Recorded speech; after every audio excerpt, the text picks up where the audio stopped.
মা চিন্তা করো না, তুমি যে ফোনটায় আঙুল রেখেছো ওই ফোনটাই আজ তোমার হবে। স্যার, আমার মায়ের জন্য ওই ফোনটা দেন যেটা দরজার সামনে লাগানো আছে। এই নিন টাকা। আরে বোকাচোদা, দেখেই তো বোঝা যায় নালায়েক। 1000 টাকা দিয়ে আইফোন কিনতে এসেছে। এই ম্যানেজার, আজ টাকা নাই বলে কি আমি মানুষ না দেখিস? একদিন আমি এই শোরুমটাই কিনে নিব, সেদিন তোদেরকে দেখেই নিব। আরে যা যা ফকিরনি, কিসের শোরুম কিনবি? পকেটে তো 1 টাকাও নাই। ম্যানেজারের সামনে সাহস দেখালাম, কিন্তু এত টাকা আমি কোথায় পাবো? শুনুন শুনুন, যে 4 হাত আর 2 মাথা পালোয়ানকে হারাতে পারলে তাকে 300 কোটি টাকা পুরস্কার দেওয়া হবে। এখানে কি কোনো বাপের ছেলে আছে যে আমাদের 4 হাত 2 মাথা পালোয়ানকে হারাতে পারবে? আর বুকের পাটা এত বড় যে আমাকে হারাবে? আর আছে এত বড় সাহস? আমি হারাবো এই দানবীয় পালোয়ানকে।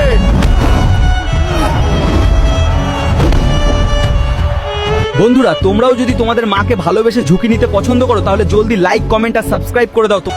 হালকা। এই বছর আমাদের কুস্তি প্রতিযোগিতায় বিজয়ী হয়েছে আমাদের হালকা। হালকা। এই নাও 100 কোটি টাকা।